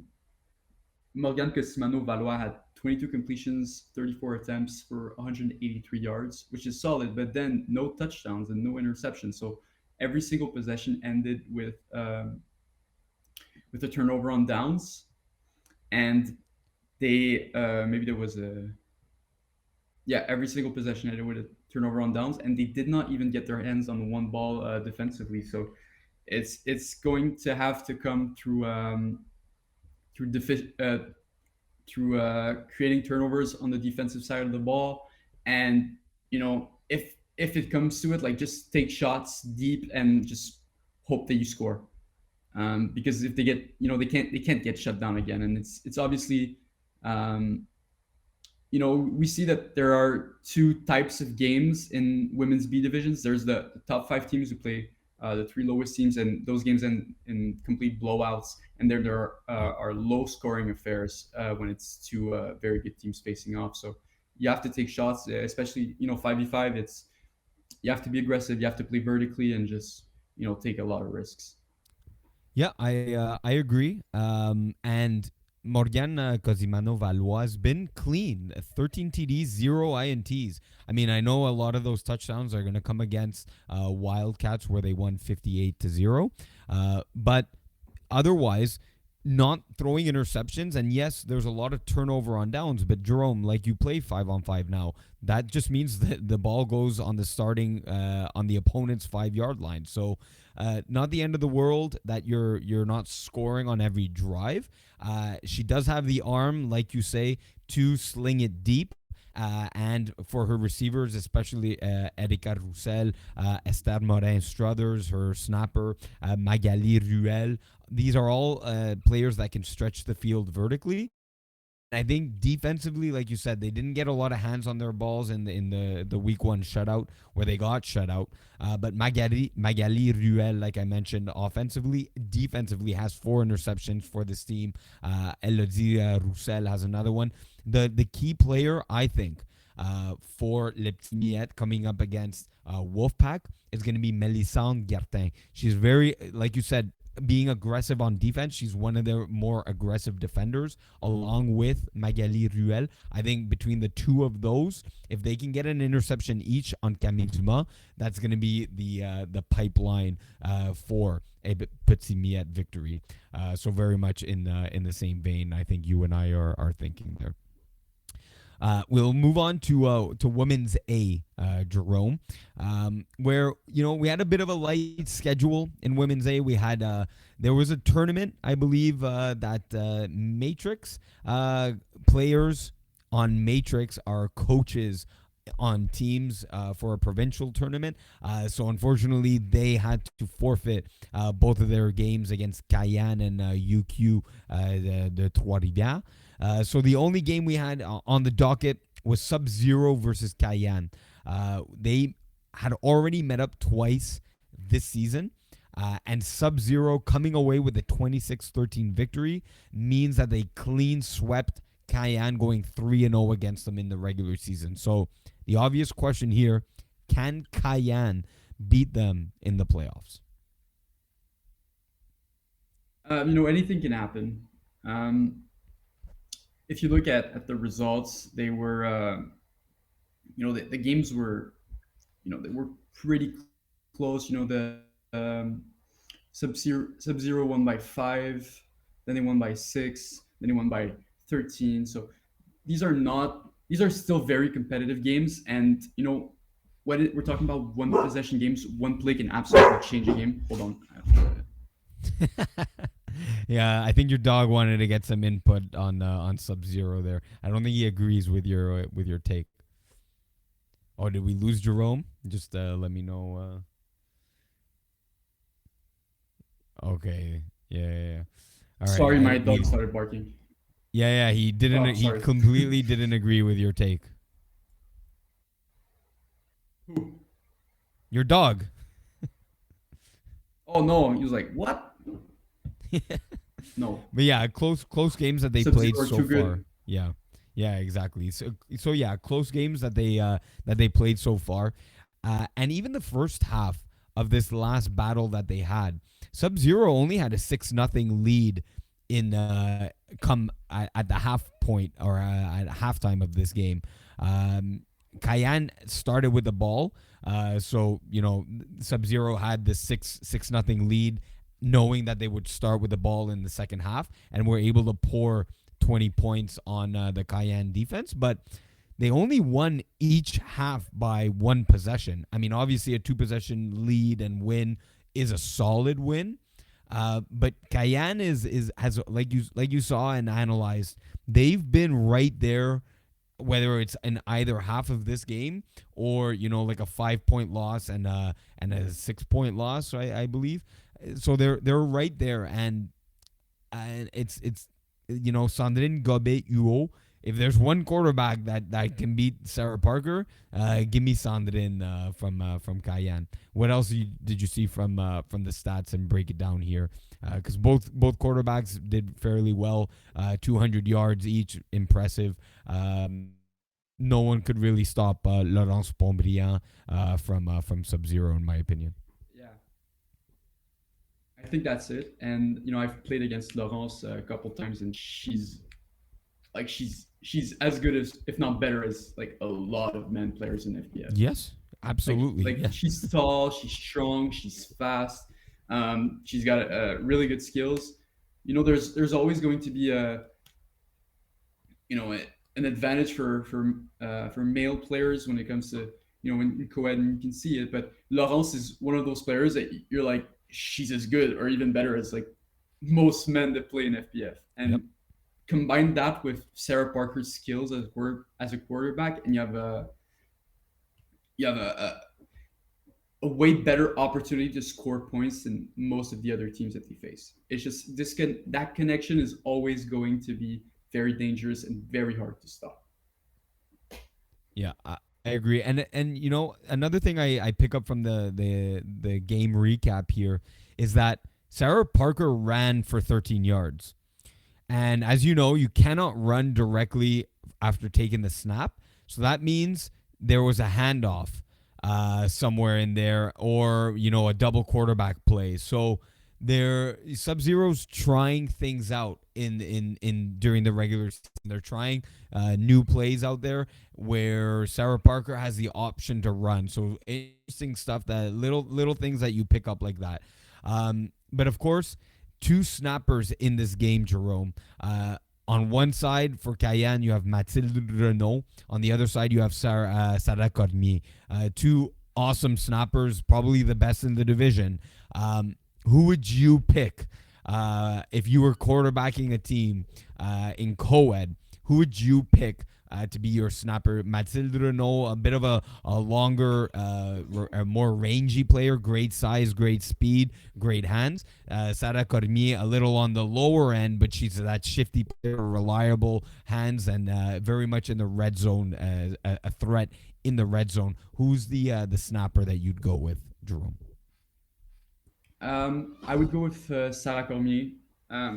For me, if I was to throw, I'd want a snapper that's really shifty, someone that's able to get yards after catching the ball, and that's something that is very valuable from the rusher position. It's a position where you're going to be in a lot of positions to make big plays by breaking tackles, and I'd rather have that shiftiness. Obviously, it's good to have a snapper who's tall and who's got a physical presence. It's like kind of those two molds, but for me, I'd rather have a Sarah because she's more shifty and she's able to make more big plays. Yeah, that's so. Yeah, she's able to make more big plays from like a 3-yard hook than Mathilde Renaud could, but Mathilde Renaud is more of a vertical threat.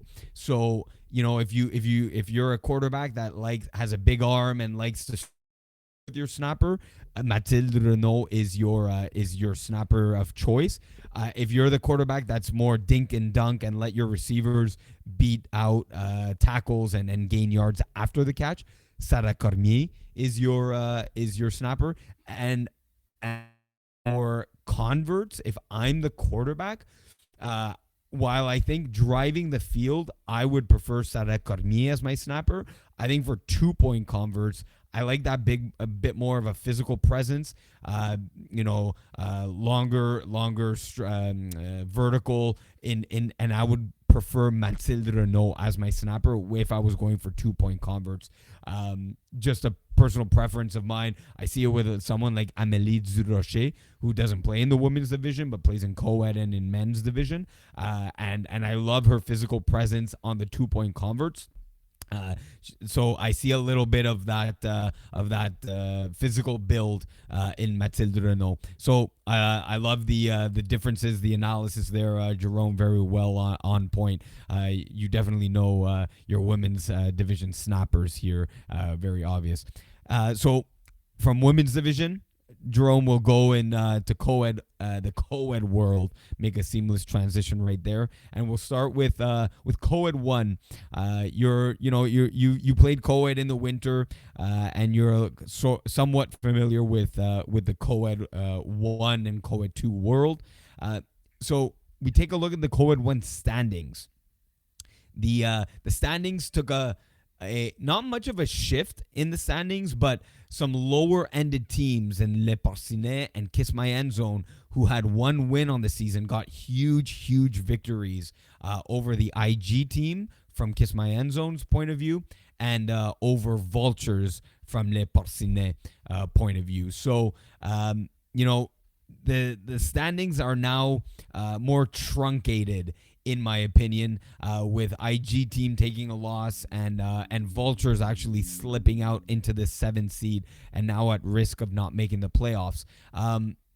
But from your point of view, Jerome, I want to break down how you see the regular season standings finish. And then I kind of want to break down the playoff format since not that you won't be here on the show, you'll actually be making more presence on calling the Audible. And so far, you've done a great job, especially with the lost connection on my end. But Jerome, Thank you. how do you see co-ed 1, the standings finishing here? Right now, you have Plenty of Fish in the number 1 seed, pass whooping in number 2. How do you see the standings? Do you see those two teams going 1 and 2, or how do you see it breaking down? Yeah, so I actually played Plenty of Fish this season when I subbed for Les Porcinets, and I thought they were very, very well balanced. Obviously, Rocco Cristiano, one of the best two-way players in FPF, very talented quarterback, and they shift QBs, right, with Yeah, there's Dylan Taylor was still Dylan Taylor was still taking snaps under center when you played them early on in the season, but they have now that Maud Lacasse his finger injury has healed, they are going back to Maud Lacasse, and she had a great week this past week, throwing for 8 touchdowns, I believe.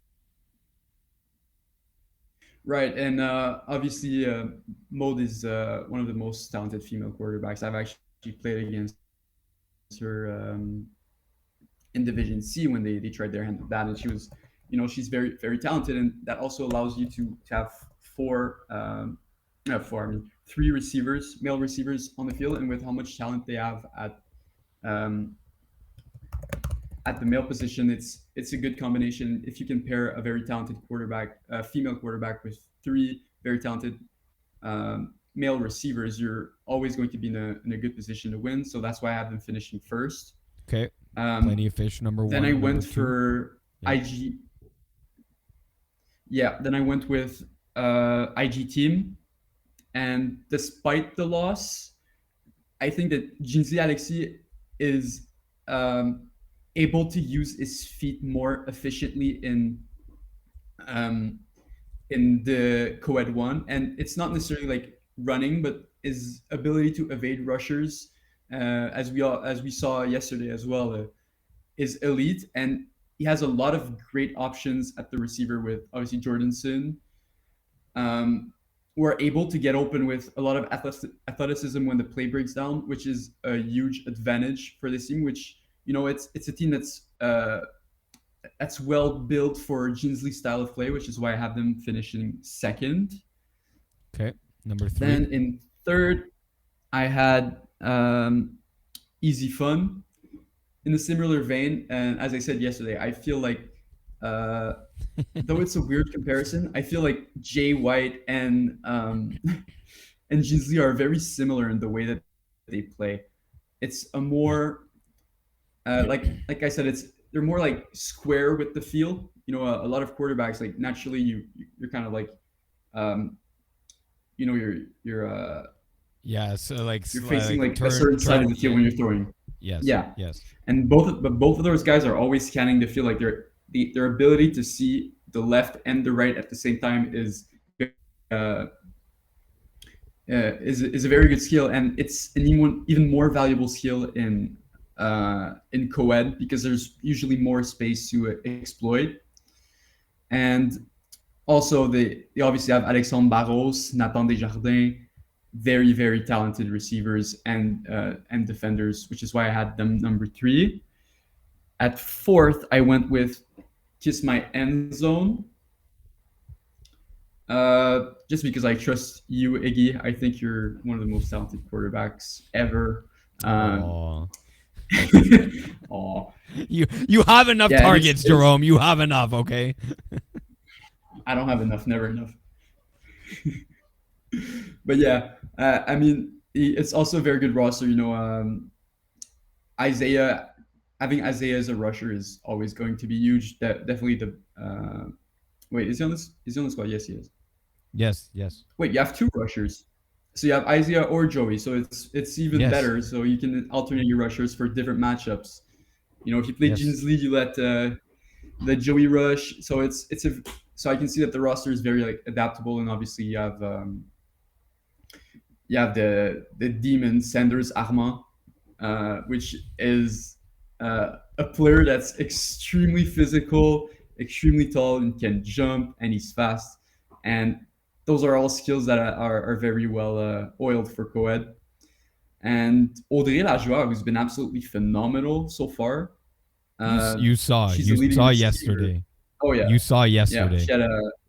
She had some sick catches. Like we were all impressed. Like me, Vero, and Gab were all super impressed with how she was playing. We're like, damn, she's good.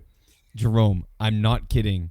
She does this once a game. The catches that she made last night, she does it every single game. So it's not like you saw an outlier, like out of nowhere performance.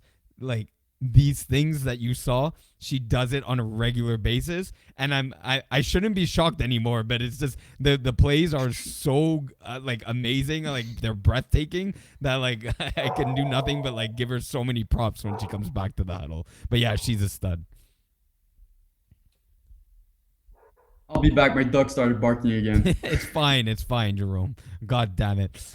So yeah, so he has Jerome has Kiss My End Zone at number 4. Definitely the female talent on the team across the board, as we spoke about in the women's division very quickly, and alluded to Amélie Durocher, a very physical and great, especially on our 2-point convert plays. I definitely trust and rely Amélie Durocher a ton, and super reliable to drive the field, extend the plays, and Lottie Willette, of sometimes can get in her own head, as she knows, but she definitely can stretch the field for Kiss My End Zone, and usually is a reliable target when I'm looking at female on female when teams are playing a shadow defense in co-ed. So definitely Kiss My End Zone on the list at number 4. Who do you have at number 5, Jerome? I have my dog barking. Yeah, it's fine. Okay, It's fine. at 5 I had who did I have? I had Pass Whooping, and Ooh, oh my god, I'm sorry. it's fine. Oh, he's still going. It's fine. So Jerome has Pass Whooping at 5. They're currently sitting in the number 2 seed at 3-2, but they are at number 2, but with a 3-2 record. But so is IG team. So is Easy Fun. And right now they have the least points against at 164. So Jerome either believes that they're going to rack up a few losses along the way, and or that they're going to be tied with a bunch of teams, maybe at 5-5, maybe at 6-4, maybe at 4-6. But he thinks that they're going to be a team that leads and lets up a lot of points against. So as soon as Jerome comes back, we're going to get his analysis as to why he thinks that they're going to be at the number 5 seed. I would tend to disagree. I think that they have a bit of a stranglehold by already having beaten Kiss My End Zone and Easy Fun. But Jerome, why do you have Pass Whoopin at number 5 here? Yeah, it's because of the defense. Xavier Couture was a young prospect in the FPF world. Four interceptions, 2 PDs, 1 pick 6. You have Mike Piercing, who's a very talented player defensively as well. I think that Chris Rivet is a QB that's very well suited for co-ed as well.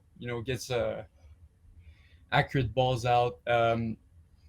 And, you know, I see this team and I look at Emerson Peterkin, who's also like one of the most talented receivers that we've seen. There's some very good defense female players as well, like Sarah Maud Mathieu, Valérie Great rusher, yeah. Promrasmi. I'm sorry, I'm struggling with the name, but yeah, I think it's maybe one of the teams that's maybe like kind of underrated in the sense that you look at the other quarterbacks and you're like, okay, yeah, Chris is playing very well. Is he going to be able to do that come playoff times? I think he will. And it's not necessarily Chris, a team man. that, yeah, Playoff Chris exactly. is a real thing. Exactly. So it's like, yeah, maybe they're not going to be the most dominant team. In the regular season, they're going to have some losses here and there, but in the playoffs, like, they're a clutch team, which is, it's when I think about it, you're like, yeah, well, I still rank them 5, but it's like, they're going to be good in the playoffs. Chris is going to be clutch. He's been performing super well, and they definitely have a chance to win. And this division is so close. Like, Exactly. it's like the team that's going to miss out on the playoffs definitely doesn't deserve to be out of the playoffs. Exactly. So who do you have at number 6 then? Les Porcinets or Vultures? For me, this was a toss-up. And right now, if I look at who's been there for Vultures, they're going to have to fall to 7. It just feels like both teams are kind of in they're in a bad situation. For Les Porcinets, it's obviously Chris Vero's injury. And for Vultures, it's the team's commitment to playing, where have the players been? James Drysdale hasn't really been there. Manuel Aloroy finally showed up yesterday, but it didn't matter. It's just like they've got a lot of talent, but they need James to show up. And with his current injury with his shin splints, I get it. He wants to prioritize 5v5 Division A and Division B, but it's you're using a lot of cap on a guy like James, so you need him to show up. And for Les Porcinets, yeah, it's like who even is going to be there? They had Charles Vero throwing yesterday, which is, probably not going to happen again this season. But they have a very talented squad, but who's actually on the squad? I looked at it, and I'm still the leading receiver roster. in touchdowns. I played one game, and I'm still the leading receiver in touchdowns. Wait, what? Yeah, I was like, I was going through. I'm like, wait, why is my name up there? It's like, yeah, I played one game, and I was like, what? Yeah, they've been depleted. The roster is massive. It's like 20 names deep. Yeah, they've been riddled by injuries and vacation, and that's kind of the nature of the spring season. You got vacation, you got weddings, you got trips booked, and injuries and whatnot. And sometimes you just can't make a game work and whatnot. So, yeah, they've been bitten by that. But, okay, so you think Pass Whoopin 5, you have Les Porcinets at 6, and then you have Vultures missing it out. So, quickly, if we just wrap up Coed 1 here, with the playoff breakdown, seeds number 1 and 2 getting a bye. That's IG Team and Plenty of Fish getting a bye. You have 3 seed Easy Fun playing against Les Parcinets. So who wins that playoff matchup? It's hard to say at this point because we don't really know who's going to be there for Porcinet, so I have to go with Easy Fun. You know, they're a group of guys that are committed. They play a lot together. They've built that chemistry throughout the season. You know, Jeremy White, one of the best QBs recently in co-ed, and yeah, it's just going to depend how the season goes for Les Porcinets. You know, a lot of things can still change. You know, who even is going to get 5 games? You know, there's a lot of question marks there. So you know they only got 4 games left, and they have only 4 or 5 players with 4 games played or more. So Yeah. And then it's yeah. yeah. And then Jerome, we'll make it a fire round here. Kiss My End Zone versus Pass Whoopin'. Who would win that matchup? That would be a very good one. Who would win Yeah. and move on? That's coin toss. Give me Kiss My End Zone. Yeah. Okay, so I love then you, Chris, but I gotta support Iggy. okay, so that you have the top 4 seeds moving on. So Plenty of Fish would play Kiss My End Zone in the semifinal. Yeah. Who Um, wins? I'll go with Plenty of Fish, And and then you have it's yeah. yeah, Yeah, and yeah, then I have we'll IG. Oh Team wait, Easy Fun. Yeah. IG Team Easy Fun. I'm going to go with Easy Fun. Okay, interesting. Yeah. So in Jerome's hypothetical, you have Plenty of Fish going back to the final, playing Easy Fun. Does Jeremy White, after a Division 3 title, look to take over Coed 1, or does Plenty of Fish repeat? I will go with Plenty of Fish repeat. Okay. All right, so that's it. You heard it here. Jerome breaking down Coed 1 all the way with a finals prediction. He has Plenty of Fish repeating, this time with Maud Lacasse at the helm, and of course Julian McLaren Thompson looking to shut down the quarterbacks in Coed 1 division. Jerome, Coed 2 will move along here. Very interesting as well in the standings. We have a lot of teams with 1 win at the bottom of the standings here. You have Kiss My Christmas Balls sitting at 1-3. Who's gonna carry the boats sitting at 1-3 as well? You got Air Force at 1-4 after 5 games, and Kamikaze with Alexis Ferrand looking to take over. Apparently, quarterback after 6 games is sitting at 1-5. So who's the one team that's a lock to make playoffs? Kiss My Christmas Balls. Um, there's no debate that this team should not be 1-3, and I saw their last game versus back that Back pass that up, and pass that's up. the Yeah. game. Yeah, that's the game they lost in the last play of the game on a play that just kind of broken. You know the Jason Rossi threw the ball up, and then the receiver made a great adjustment to undercut Alex Noel, and then William Power wasn't able to get there quick enough. But yeah, they were. I think they were the better team in that game. The plays just didn't go their way, and sometimes that happens. But I think there's no doubt that they're gonna turn this thing around with you know Pease being one of the probably one of the best, definitely one of the best quarterbacks in Coed 2, and with a very very talented roster as well. So it's just a tough start, but you know it's only been 4 games, and they're definitely going to turn it around. Yeah, I agree. Kiss My Christmas Balls is probably your lock to make it. Who's going to carry the boats? That it's variable with them. It's Alex Salipsky. It's you get great quarterback play, and then you get bad quarterback play, and that variability doesn't allow me to call them a lock to make playoffs. Kamikaze. Is Gabriel Lemond out? Like, do you know? Do you have right Um, there? yeah, well, I played with him on Idaho Unipims in Division C, and he's been out the last 2 weeks with I think he had a planned vacation or something. So he's definitely going to be back, which yeah, that's also a team that I think is going to make it out of co-ed to red zone. Yeah. Um, you know, the biggest thing is maybe Alexis Ferrand isn't necessarily like that much worse of a quarterback than Gabriel Lemond, but Lemond is definitely better. And obviously, you want Alexis Ferrand as a receiver in that case, which means Yeah. the team is, Exactly. they got 4 games left. They're at least going to win one or two, minimum, Yeah. probably more than Yeah. that. So Yeah, yeah. I definitely agree there. And then if we take a look at the top of the standings, we have a lot of 4-win teams. One of them is Ludzna LDN. Um, it's their first go around. Coed too is pretty strong, as you saw with Yeah. Cavaliers playing the rookies Tuesday night at Brossard.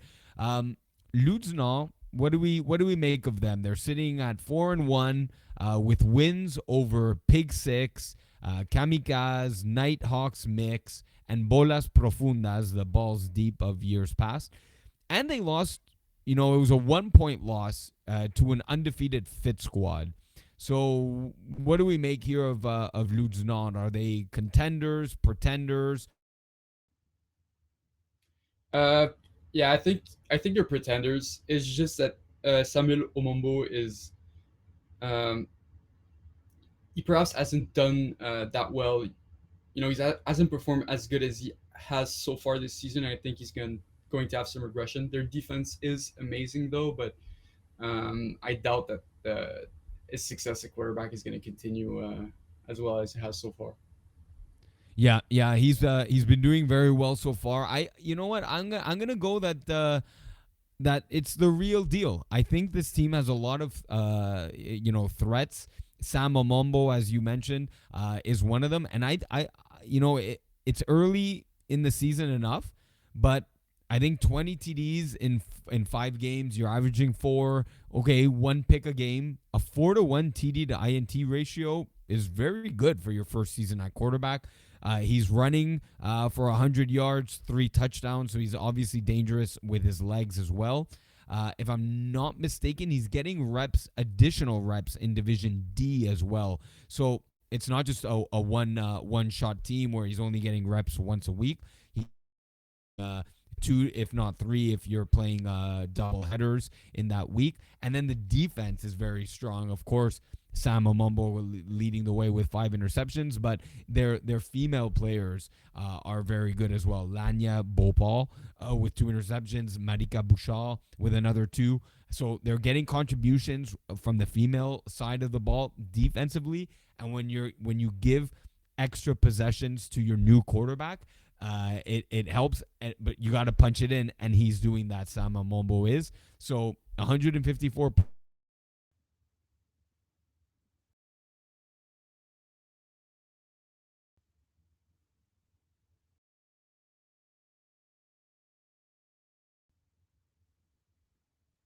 Oh, so yeah, Iggy's done.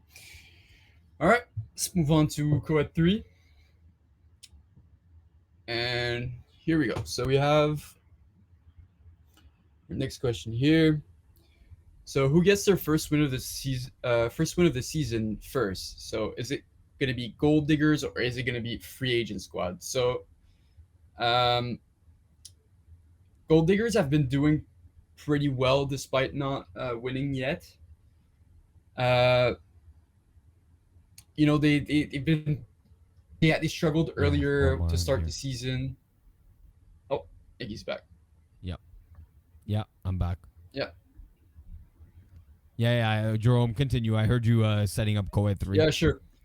Yeah, so Gold Diggers had a tough start to the season. Obviously, they're 0-5, so it's still not great. But the last 2 games were way more encouraging, scoring 20 points and then 26 points after only scoring 20 points in their first 3 games total. So yeah, they're probably going to win in week 6 when Free Agent Squad and Gold Diggers face off, and they also have a chance to beat Les Pookies this week. Mm-hmm. For Free Agent Squad, it's you know it's a new team. They don't really have a quarterback. Theo Medori, 1 touchdown, 12 interceptions, 9 sacks for a 13.5 QB rating. It's not good. They've switched to Khaled Sadzi, who's been better but still not great. So it's going to be a tough season. They're probably going to go 0-10, but you always got to start somewhere, and it's a free agent squad, so it was to be expected. Yeah, exactly. Sometimes the free agent squads hit, sometimes they don't. Yeah, it's when I got a chance to see them. The QB position is as you know, Jerome, very very tough. I think the Theo and Khaled are seeing that firsthand. Yeah. I mean, it's gonna. So yeah, I agree with you. I think Gold Diggers get the first win of the season first. But yeah, look, a lot of teams struggle going out of the gate. Some notable ones. There are some notable ones in Division E, but as you come back and you play more reps, it's important to keep going at it, right? Because that's how you get better. You start 0-10. Your next season, maybe you're 2-8, 3-7. You improve to 4-6, and before you know it, in a couple seasons, not even a full calendar year later, you'll see a 6-4, 7-3 record, and before you know it, you're beating up on other teams that are just coming into the league, learning the game. So while it's difficult in the moment, the everyone takes their lumps and takes a lot of losses at the beginning, but as you'll see somewhat improvements throughout the year, you can lead that and transition that into your next season. Co-ed 3, continuing here. Ghosted, as we know, our full female squad in Co-ed 3. They had Jessica Gosselin finally suit up for Ghosted. They played Chef Bonzit this past week in Tuesday night at Brossard. And Jessica Gosselin absolutely went off. She had 5 touchdowns. I believe 145 yards as it was, 8 receptions on her 8 targets, the clear connection with quarterback Caroline Menard. Jerome, I take a look at the player stats in Co-ed 3, and immediately in that one game, Jessica Gosselin made a name for herself already for a potentially female player of the year candidate. Are there any maybe other names? Do you think that with that one game already, she's kind of solidified that spot? What do you think? Yeah, I mean, shit, an insane game. She's probably not going to repeat that every single game. But yeah, I mean, I've never had a game with as many stats as she did in that one game. So yeah, she definitely took back some of the missed stats that she didn't get for missing the first couple of games. But yeah, I mean, I think the whole team, there are a couple players on that team that have a chance to get that female player of the year award. It's when you're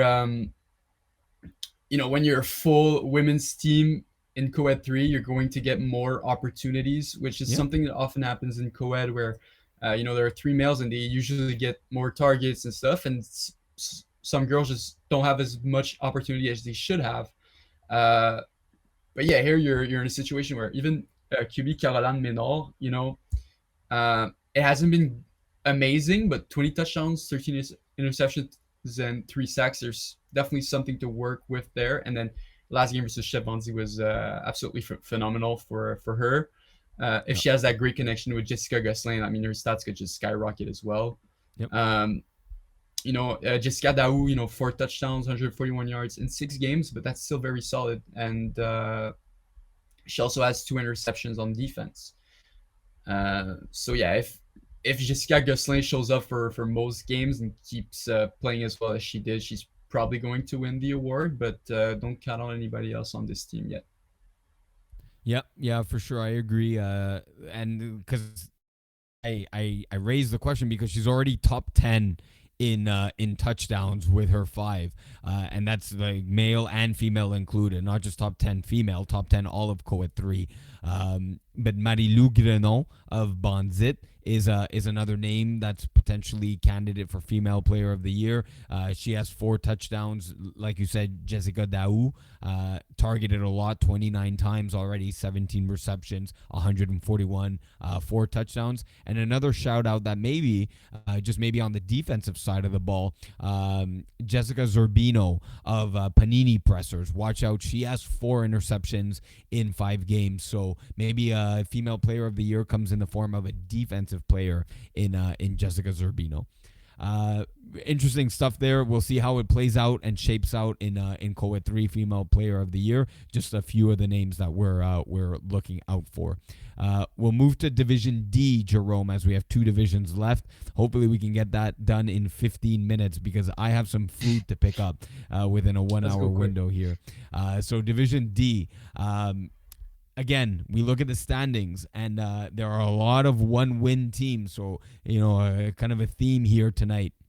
We're going to take a look at the 1-win teams. You got Large Lifestyle, Pack a Punch, Slippery Slopes, Les Studs, Bend Don't Break, and Dirty Slugs, all sitting with 1 win. Which teams, if any, are a sure shot to be safe from elimination? So far, there's no one that's fully safe.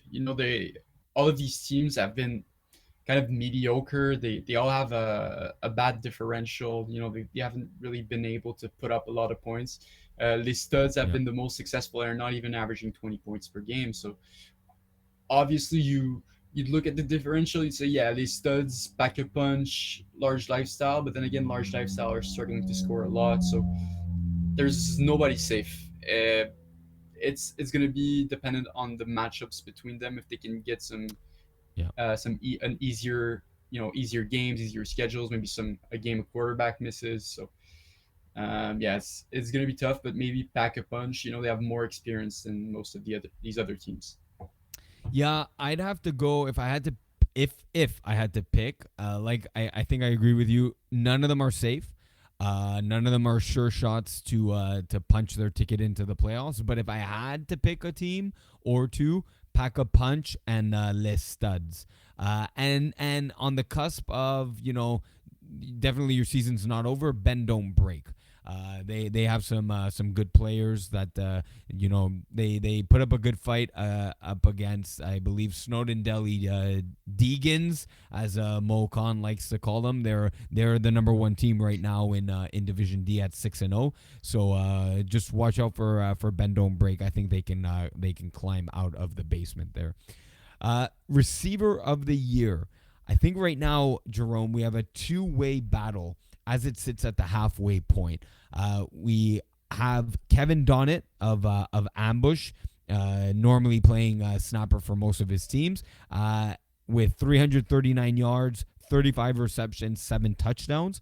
And Devin Glover of Brewers, not a household name in FPF, but I've caught him on a few glimpses and here and there. And this guy's good. This is potentially an up-and-comer player that a lot of the league has to take notice of.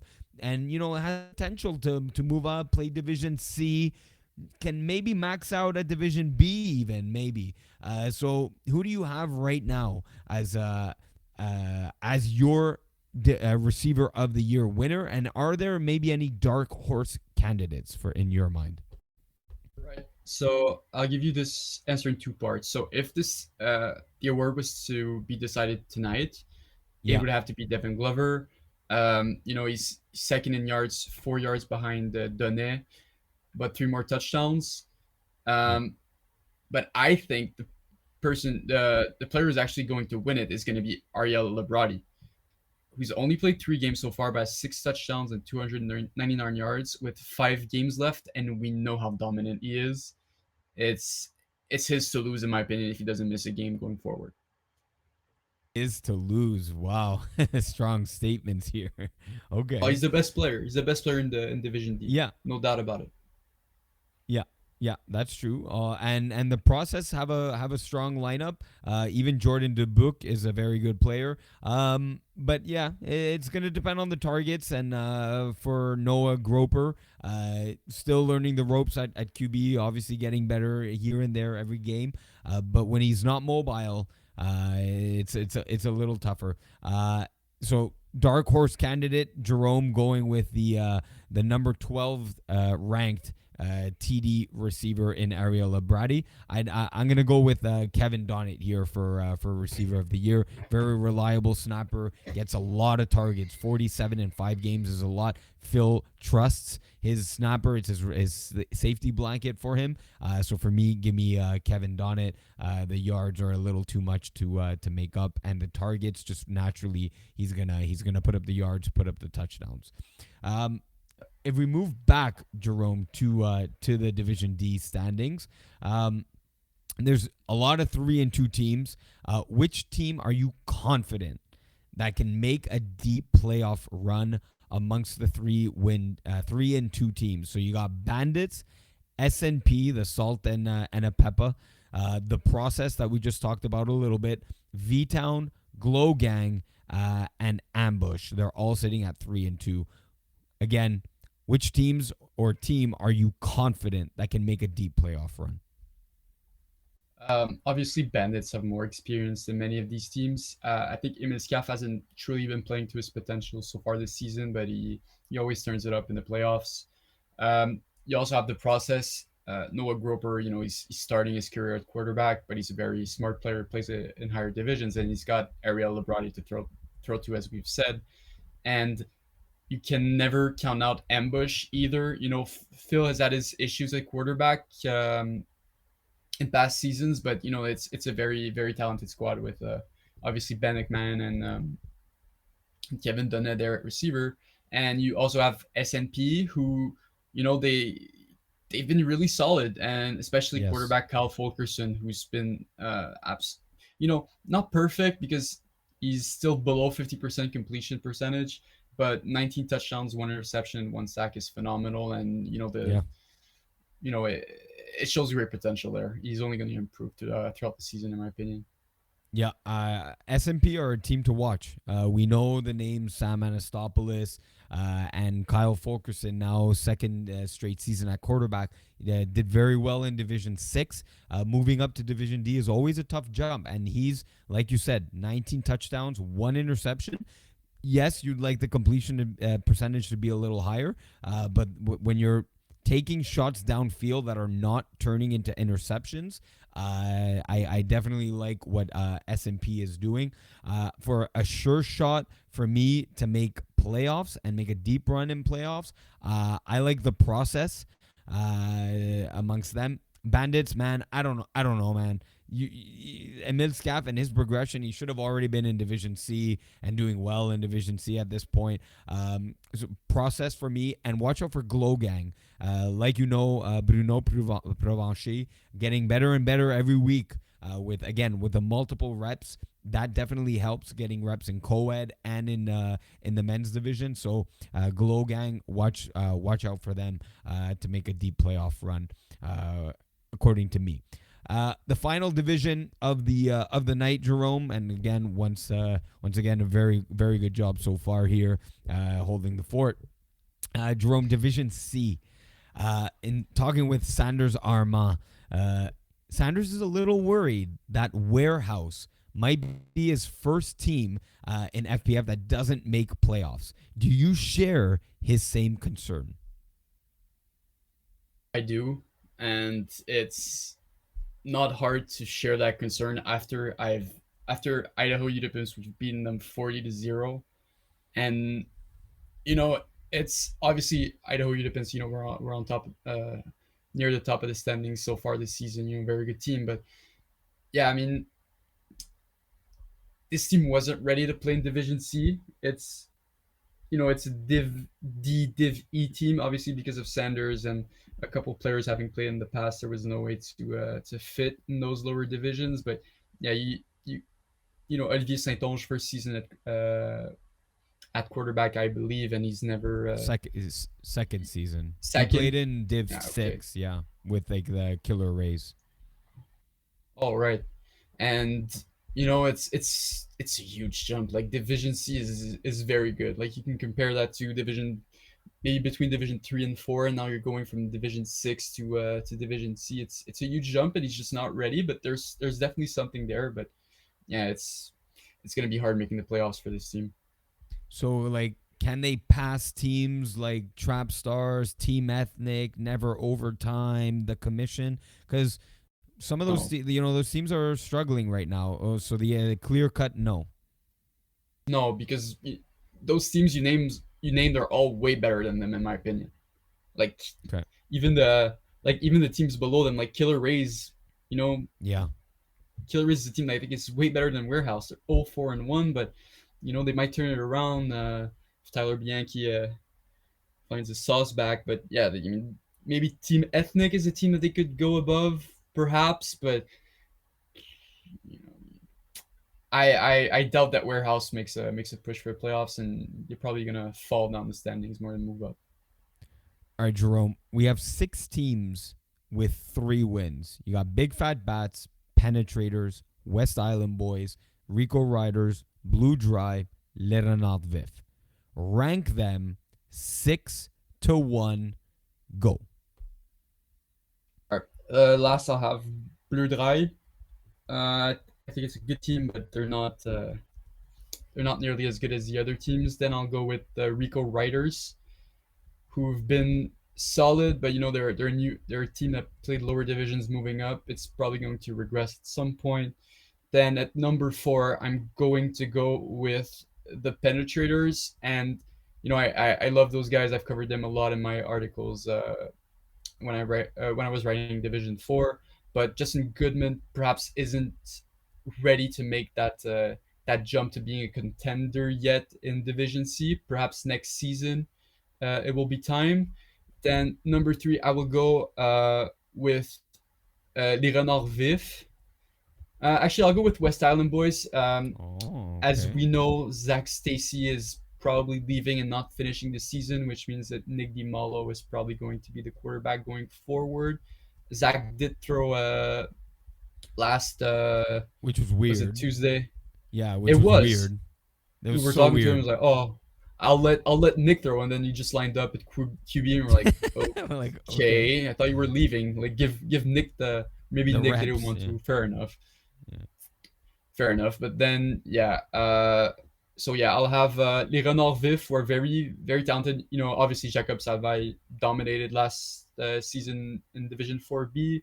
He's continued his streak of good performances in Division C. Obviously, I've had my concerns with Les Renards Vifs' defense, which is why I can't rank them above the number 1 in this one, which is Big Fat Bats, who are only uh, ranked 7th because they only played 4 games. Mike Yep. Caporelli, one of the best quarterbacks in all of Division C, probably one of the best quarterbacks in Division B, even. So Yep. they have, and obviously they have a lot of talent with AJ Zapatelli and Manuel Roy at the receiver position. And So Big yeah. Joe. Don't forget about Big Joe Oh, of Morghese, course. baby. Oh, I love Joe, man. So Congrats yeah, on there your you go. award. So let's recapping here. Jerome's top 6 amongst the 3 win teams. Number 1, Big Fat Bats. Number 2, Renard Vif. Number 3, the West Island Boys. Number 4, the Penetrators. 5, Rico Riders. 6, Blue Dry. Not necessarily a power ranking, but a ranking of the 3 win teams here. You heard it here first from Jerome. And then Jerome, we're going to close off calling the Audible with Division C Games of the Week. We're going to go through the games for Week 6, and you're just going to give me your straight-up winner. Are you ready? Yes, sir. All right. You can even give the winner and just a quick blurb about the team that's going to win, team that's going to lose, or how you think the game's going to go. We'll start with Sure. Team Ruthless versus Rico Riders. Rico Riders, because Ruthless aren't ready yet. Fins Up versus Win Diesel. Fins Up, Should Win be- Diesel are overrated. Both are. Wait. Fins Up Fins Up are and going to Win. win. Okay. No, Yeah. Fins Up are going to win. Win Diesel are overrated. Ew, That's all my right. The justification. hot takes. Okay. West Island Boys playing Mengoose. West Island Boys, because they just have a way better roster. Is Nick DeMalo gonna quarterback that one? I hope he is for their sake, but maybe if Zach Stacy's there, they win. I think either or, they're gonna win. Trap Stars versus Team Ethnic. Trapsters, they need to turn it around, and they will. Le Petit Carotte, undefeated, backfield penetration. A great matchup. I'll go with backfield penetration, who've been struggling, but I think Les Petits Carottes are kind of on a hot streak, but they're gonna slow down a little bit. Warehouse versus Trinity. Trinity played them, and they were very solid. Félix Antoine Marquis, very solid. Marc Antoine JF very Marquis. solid. Yeah. Jeff Marquis, sorry. I got mixed up. At least I had the last name right, but yeah, Warehouse, too many struggles. So Win Diesel have a doubleheader. Win Diesel versus Rico Riders. Rico Riders, Win Diesel are overrated. Oh, yeah, doubling down. Doubling on down. Yep. Idaho Uda Pimps, Le Renard Vif. Idaho. All right, he's Idaho. He can't I'm pick it, picking. but he's picking. Big Fat Bats against Blue Dry. George Katsoukas, I think is gonna be QB. So big fat bats still. Okay, still going with the BFB. The Commission playing Trap Stars. Two struggling teams. I think the Commission are going to win this one. Gonna Tight come game. out victorious. Then you got Pacemakers going up against Friends with Danny. Let's go friends with Danny. I Reason? don't know why. No, Danny, no, just say just Danny. They're Just say- solid. just say They're Danny. solid. Just say Danny. They're always up there. Always up there. They win the games they need to win. Penetrators against Big Fat Bats. Them two with a doubleheader. Right. So it's again gonna be George. I think throwing Penetrators great defense, but I think there's too much talent on big fat bats, and George is gonna clutch up. Nighthawks, winless Nighthawks against West Island Boys. Also doubleheader. West Island boys, because Nighthawks are not great Winless. All right. and winless. You got a little bit of a somewhat of a power ranking. You got the games of the week here from the Jerome's Division C analysis. That's going to do it for this week's episode. A bit of a debauchery at the beginning, but Jerome Hovington, you held the fort while my internet connection came back. Any final words here for your first Calling the Audible full session here? It was very fun. I really enjoyed it. I can't wait to do it again. But Iggy, stop! Don't leave again. That was scary, bro. That was so scary. I was like, what do I do? Hey, no, you. And Omar was like, I was Omar still was like, listening. keep talking. I'm like, I don't know what to say. I usually answer questions. I could actually hear almost all of it happening, and it was very well done by you. But yes, that's going to be it for this week. Again, take a look at next week. The playoff dates will be announced, so definitely take a look at that. Mark those and book those on your calendar. You're definitely not going to want to miss what's going to be a very exciting spring season playoffs. All the divisions have been, never have they been more competitive as they have been this season, in my opinion. So it's going to be a very, very interesting playoff run. That's it for me, Iggy Magnets, from Jerome Hovington and Omar. Thank you for producing this show. Thanks for watching, and we'll be back next week. Put the place up, yeah, we know what we made of. Can't get enough of you, boo, I'm a chaser.